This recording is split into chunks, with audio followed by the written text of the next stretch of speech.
لیکن عمومی طور پر غفلت، اور اس غفلت کے نتیجے میں کہتا ہے سچ بولتا ہوں۔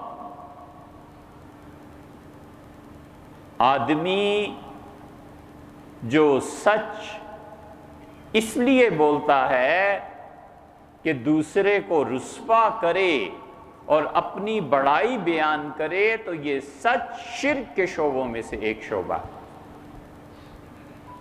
ہر وہ سچ جس سے اپنے نفس میں تعلی پیدا ہوتی ہے اور دوسروں کی تحقیر لازم آتی ہے، اس کا مطلب یہ ہے کہ یہ اپنے نفس کو اللہ کا شریک بنا رہا۔ کبھی وہ سچ نہیں بولنا چاہیے جس سچ کی وجہ سے اپنے اندر کبر پیدا ہو۔ لوگ مسئلے پوچھتے ہیں کہ فلاں مسئلہ بیان کر دیجئے، بغیر ٹوپی کے نماز پڑھنا کیسا ہے، ٹخنوں سے نیچے شلوار سے نماز پڑھنا کیسا ہے۔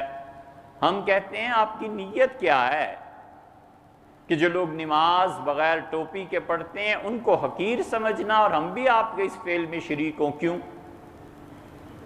وہ یہ نہیں ہے کہ مسئلہ پوچھنا ہے، وہ یہ ہے کہ اس کا جواب ملے گا سچائی پر مبنی اور اس سے دوسروں کی حقارت اور تذلیل ہو۔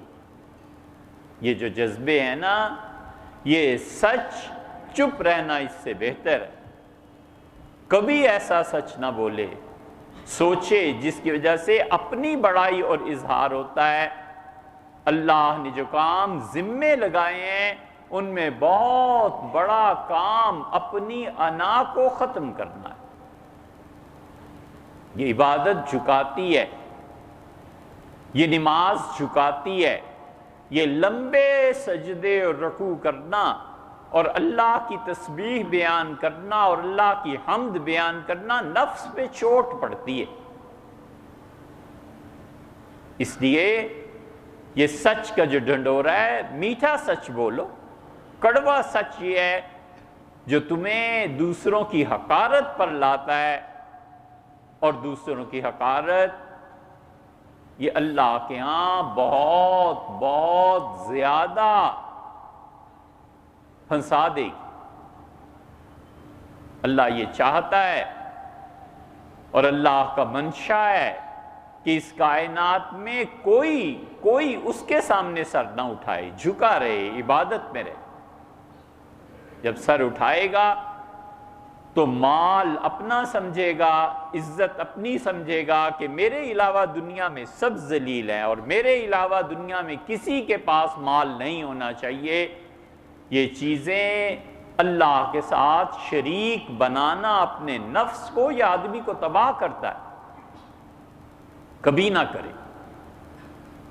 ہر وہ چیز جس میں اپنے نفس کی آمیزش ہے نا، اور پھر وہ شریعت کے پردے میں، ولیعذ باللہ، یہ اگلے جہان تو جو ہوگا سو ہوگا، اس جہان میں ہی خدا ذلیل کر دیتا ہے۔ یہ نہیں ہوا کرتا کہ آدمی لوگوں کو گالیاں دیتا پھرے اور ذلیل اور رسوا کرتا پھرے اور خدا اسے موت سے پہلے رسوا نہ کرے۔ وہ ضرور رسوا ہو کے رہتا ہے۔ رسوائی یہ نہیں ہے کہ چہرے پہ کالک مل کے گدھے پہ بٹھا کے اسلام آباد میں پھرائیں۔ رسوائی یہ بھی ہے کہ خدا اپنی بندگی کی توفیق نہ دے اور سجدے کی توفیق نہ دے۔ اس سے بھی بڑی رسوائی ہے، اس سے بھی بڑی ذلت ہے کہ مالک یہ لکھ لے کہ یہ شرک کرتا ہے، اپنے نفس کی مانتا ہے، میری نہیں مانتا، اور مالک یہ کہہ دے کہ یہ باغی ہے۔ نہ کرے ایسی نیکیوں کے کام سوائے اس کے کہ شریعت نے فرض قرار دیا ہو، نہ کرے۔ میٹھا سچ بھی بولا جا سکتا ہے۔ یہ کہنا کہ تم کرپٹ ہو اور تم مال اڑانے والے ہو اور تم ایسے اور تم ایسے، اس کی بجائے یہ بھی کہا جا سکتا ہے کہ ہم سب کو چاہیے کہ کرپشن نہ کریں۔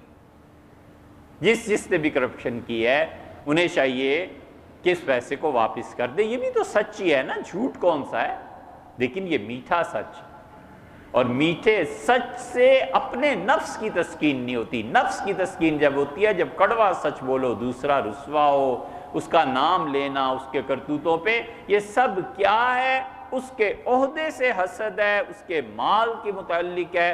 اگر وہ سچا بھی ہے تو بھی وہ چاہتا ہے کہ عہدہ میرے پاس ہونا چاہیے. یہ نہیں ہے مسئلہ کہ کرپشن ہو گئی ہے, مسئلہ یہ ہے کہ میری سرکردگی میں کیوں نہیں ہوئی. محلے والے اس بات پہ متفق ہیں کہ نشہ نہیں ہونا چاہیے, لیکن وہ کہتا ہے مجھے چیئرمین بناؤ, میری موجودگی میں نشہ چلتا رہے تو بھی انسداد نشہ جو ہے اس کا چیئرمین میں ہو جاؤں. عہدے کی طلب ہے, یہ نہیں ہے کہ کوئی ہمدردی. سبيل الدموع سبيل مريح